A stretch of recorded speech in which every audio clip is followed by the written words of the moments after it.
చంద్రబాబు నాయుడు గారి గురించి మాట్లాడాలంటే ఆయన ఎప్పుడు మహిళా అభివృద్ధి గురించి ఆలోచించేవారు. మహిళలకి ఎక్కువ గౌరవం ఇచ్చే ఆయన.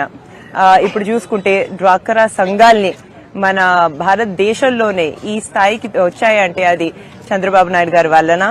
అలాగే మహిళలకు ప్రొఫెషనల్ ఎడ్యుకేషన్, ఇంజనీరింగ్, మెడికల్ కానివ్వండి, భారతదేశంలో మొట్టమొదట రిజర్వేషన్ కూడా స్థాపించింది ఆయనే, ఇచ్చింది ఆయనే. అదే కాకుండా మన మొదటి మహిళా స్పీకర్ ని కూడా ప్రతిభా భారతి గారిని పాలిటిక్స్ లో రానిచ్చింది ఆయనే. సో ఎప్పుడు మహిళల గురించి ఆలోచిస్తూ ఉంటారు. ఇప్పుడు మన బాబు సూపర్ 6 గురించి మనకు తెలుసండి. మహిళలకి వాళ్ళ పిల్లల విద్య కోసం ఏదైతే చాలా ముఖ్యం, దానికోసం 15,000 రూపాయల గ్యారంటీ ఇవ్వటం జరుగుతుంది. అదే కాకుండా 18 to 59 సంవత్సరాల మహిళలకు ప్రతి నెల 1,500 రూపాయలు వచ్చేటట్టు చూస్తున్నారు. ఉచిత బస్ ట్రాన్స్పోర్ట్ వచ్చేటట్టు కూడా చూస్తున్నారు. అదే కాకుండా మహిళలకి 3 గ్యాస్ సిలిండర్లు ఉచితంగా వచ్చేటట్టు చూస్తున్నారు.